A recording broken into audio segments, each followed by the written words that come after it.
Good day, everybody. This is Yin Yang in California with Morsels of a Thought number 1687. I am here with 1687 days of morsels of a thought for you. Hopefully, that you regain some wisdom. Regain. I don't know why I say regain. I suppose we're born with wisdom and sometimes we lose it. But to gain or create your own wisdom. Knowing the right thing to do is wisdom, and doing it is virtue. And I'm trying to bring more virtue into the world with morsels of a thought every day. Today, we are reading Brain Rescue, a 90-day blueprint to reclaim your memory after a brain injury or concussion. So if you've ever bumped your head, which is probably 99.9999999.9999999% of the population, we've probably got everybody here that needs to read this book. This is a very good book.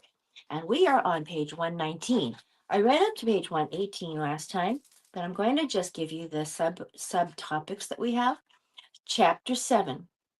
The fourth pillar is O for optimize. OPTIMIZE.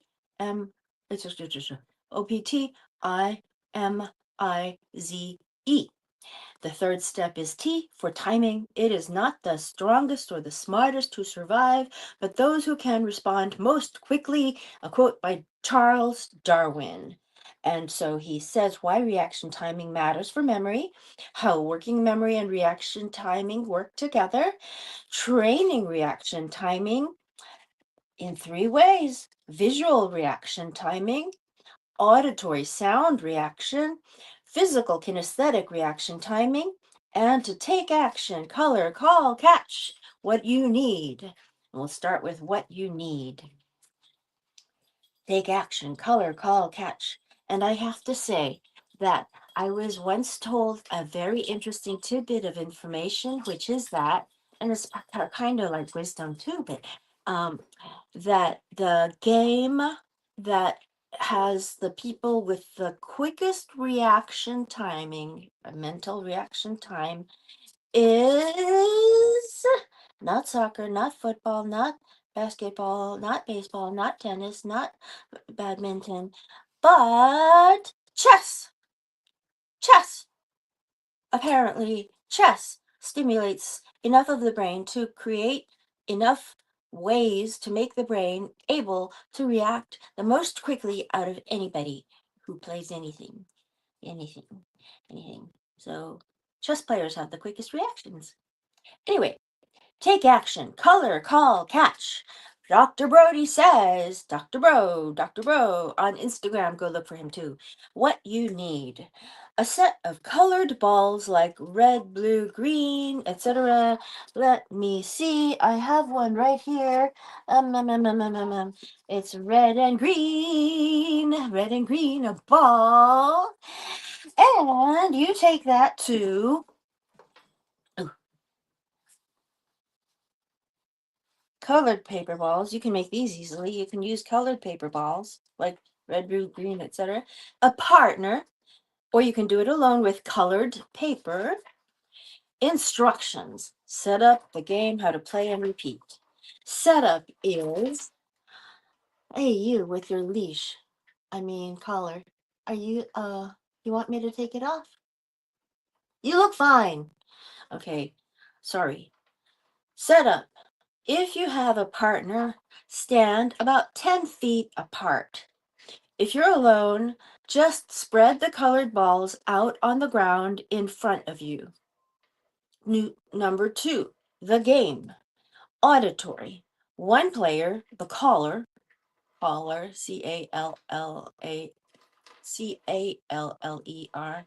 not Collar, like I was just talking about over there. The caller will call out a color like red. Visual: look for the ball of that color as quickly as you can. Physical: when you see the ball of the called color, run and catch it or pick it up. How to play. Number 3, the caller can mix it up by calling out different colors quickly or even making silly sounds to keep you on your toes. If you're playing alone, just call out the color yourself and see how fast you can react. That's easy. Number 4, I said it was easy, but I don't know for sure. Repeat. Keep playing for about 5 to 10 minutes, changing colors frequently to keep it exciting. I don't think it's that easy. I don't. I look at the games that Dr. Bro plays on the Instagram, and those are hard looking. Left hand doing zigzag, right hand doing uh, straight lines. It's very interesting. Okay, the 4th step is I for inhibition, part of optimize, OPTIMIZE. The 4th step is I for inhibition. Wes Watson says, your new life is going to cost you your old one. Wow. Inhibition, from a neurological standpoint, is the ability to inhibit, suppress, or restrain brain activity. This step will be longer than many others because it is extremely overlooked and important to your successful recovery.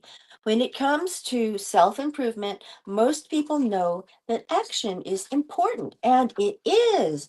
But what they fail to recognize is that we choose to no longer do equally important.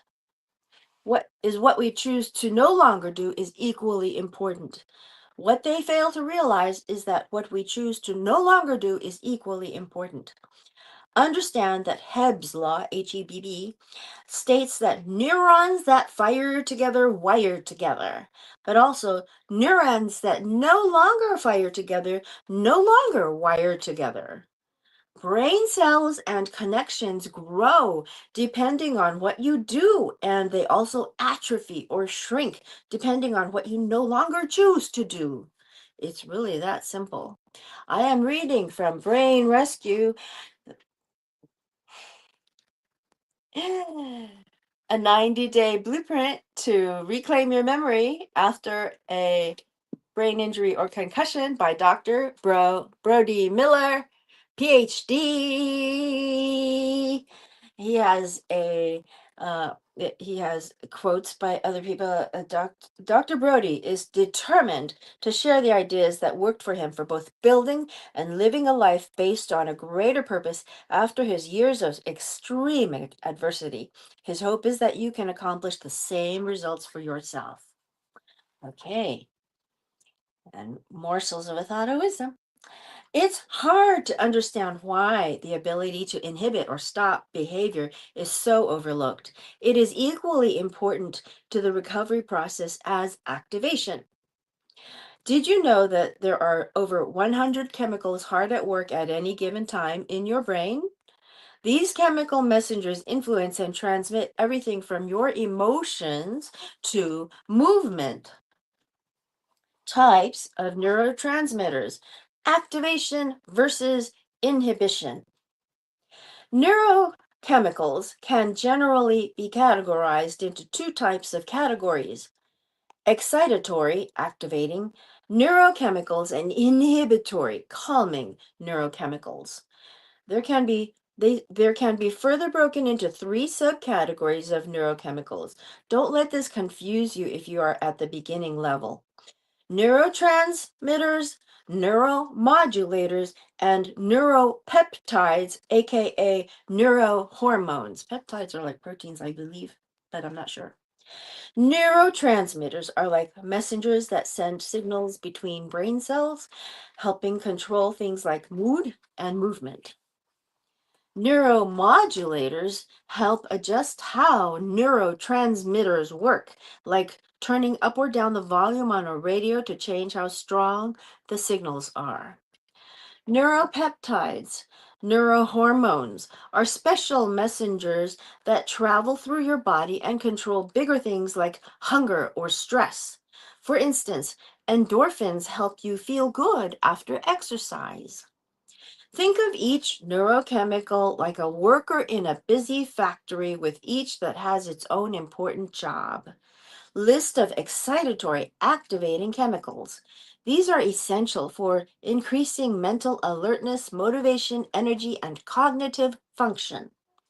Glutamate, the primary excitatory neurotransmitter crucial for learning, memory, and overall brain function. Dopamine is central to the brain's reward system, influences motivation, pleasure, and focus. Norepinephrine, noradrenaline, enhances attention, alertness, and response to stress. Serotonin, primarily a mood stabilizer, but can also promote wakefulness and focus.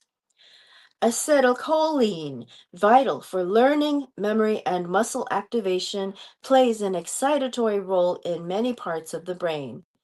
Histamine, involved in wakefulness and alertness as well as immune responses. Phenylethylamine, PEA, increases energy and focus, associated with feelings of excitement and euphoria. List of inhibitory calming neurotransmitters. GABA, GABA, gamma aminobutyric acid, the primary inhibitory neurotransmitter, reducing neural activity to promote calm. That was the hardest one. Glycine calms neural activity, especially in the spinal cord, supporting stability and relaxation. I believe personally that when I sit up straight, I improve my neural activity by creating room for more glycine. That's what I believe. I could be wrong. Adenosine builds up during wakefulness, promoting sleep and relaxation. Melatonin regulates circadian rhythms, supporting relaxation and sleep. Aca- endocannabinoid, endocannabinoids. Endocannabinoids, that's the third one I've got wrong. Endocannabinoids like anandamide calms stress and reduces pain, supporting emotional balance. Endocannabinoids like anandamide, like anandamide. Okay, that was four I had trouble with. I got some of the words right, right. The war within, the war within. One of the biggest issues most people experience after a head injury is impulsiveness. It was a huge problem for me as well. I had the same problem, Dr. Bro. I had the same problem. My impulsiveness, I'll tell you what happened. My impulsiveness led me to go to a foreign country and marry the first stranger that I fell in love with after 3 months of knowing them. Crazy, huh? And then I came home and then I divorced them. That's what my head injury caused me to do. And the head injury was caused by that drug, Vicodin. To me, it matched nobody else. I mean, it did not match my brain. So later they found something else that did match my brain. Started with a P, but anyway. So, impulsiveness. I can totally agree with this. One of the biggest issues most people experience after a head injury is impulsiveness. It was a huge problem for me as well. I just couldn't say no to anyone or anything. Same here. Whether that was drugs, alcohol, or food. In my case, marrying a fucking stranger. Sorry. Check mark for this. Okay. I grew to 195 pounds, 88 kilos. I felt miserable at that weight. Did my seizure medications play a role? Absolutely, but it was mostly down to how my brain was functioning. Impulsiveness nearly destroyed my life on many different occasions, from abusing and selling hard drugs, getting in a fight with a bouncer, getting arrested for public drunkenness in the Dominican Republic, falling asleep on the sidewalk, and getting robbed at gunpoint. I could go on and on. Not to glorify, but I want you to learn from me and not go down the pathway I did. That's what Dr. Bro says. For Dr. Bro, impulsiveness wasn't just an inconvenience, it was war. I can't tell you how many times I felt powerless, unable to fight against those sudden urges. I agree with this. I totally agree with this. I took a fucking BART train, sorry, check mark. BART train 2 stations away, got off, got back 2 stations away, 6 times called into work and said, "Can I work tonight?" And they said, "We don't need you tonight."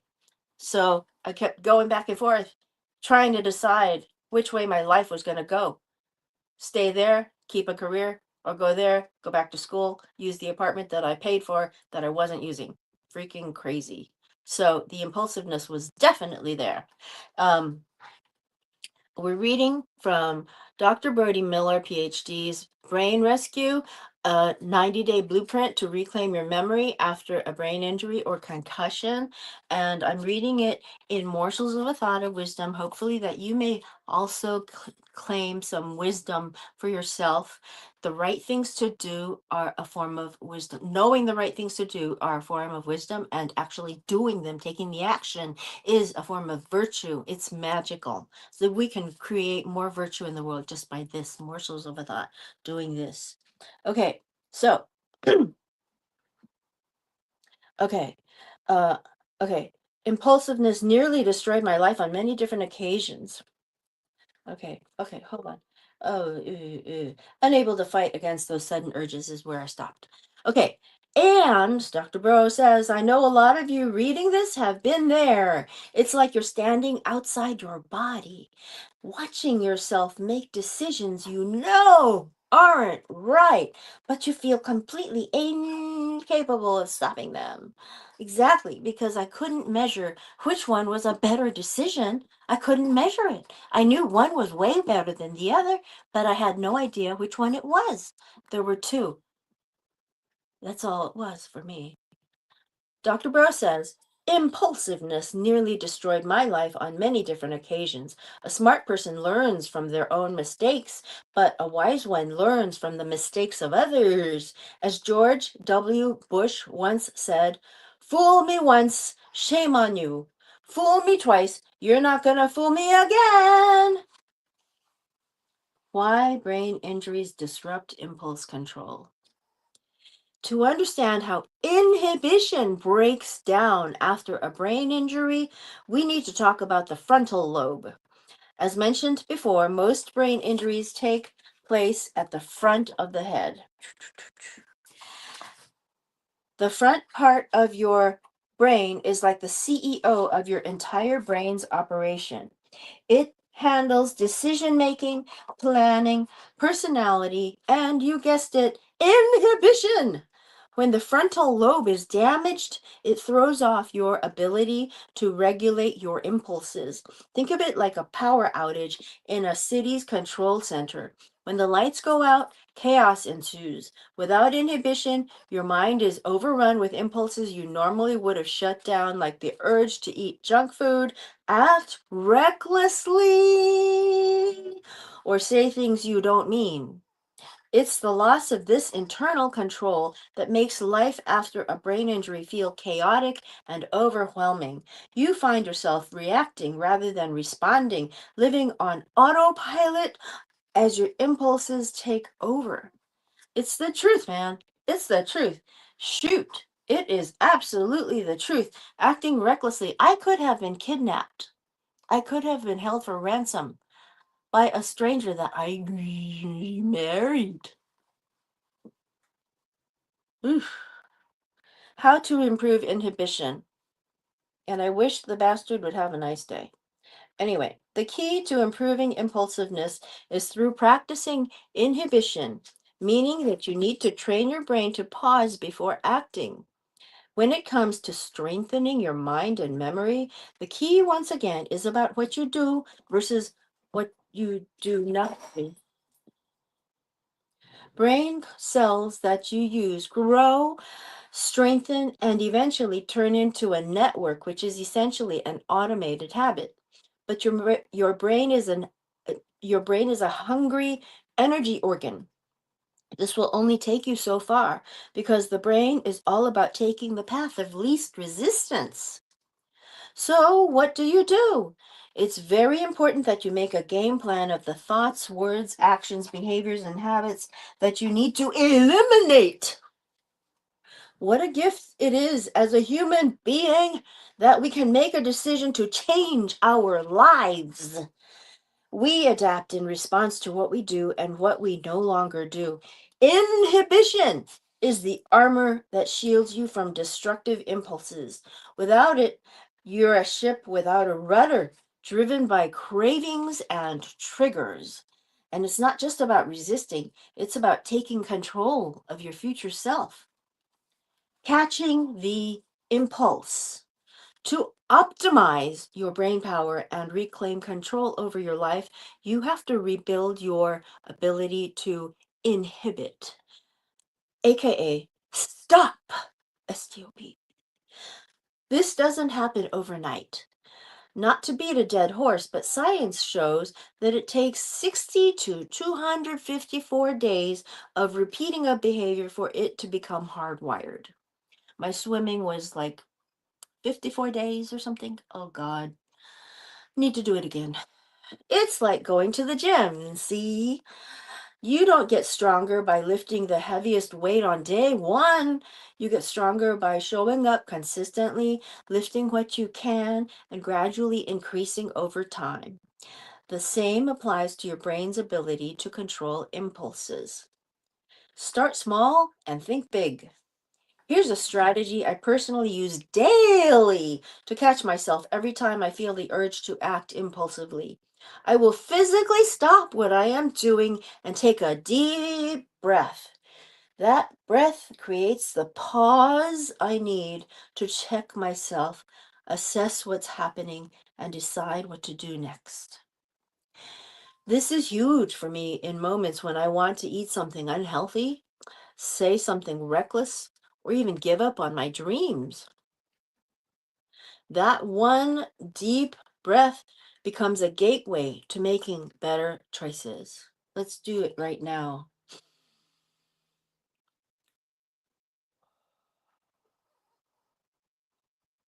Okay.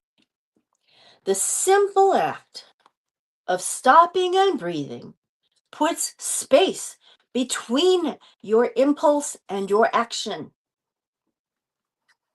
This is where change happens.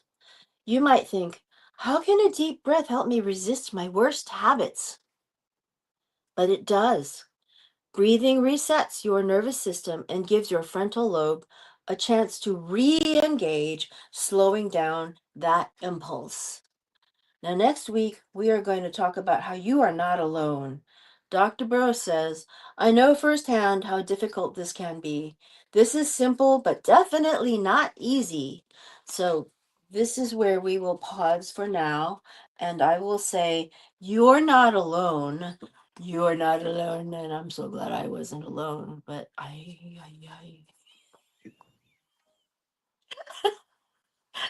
isn't it crazy, my story? I'm a divorced woman for that reason. Only. We never lived together as a couple at all. We never cooked together. Jesus Christ. Oh my God. He just visited in hotel rooms, and oh my goodness, that was strange. But that was because of a head injury based on a chemical injury for me. Okay? Old Kinderhook. Bye bye.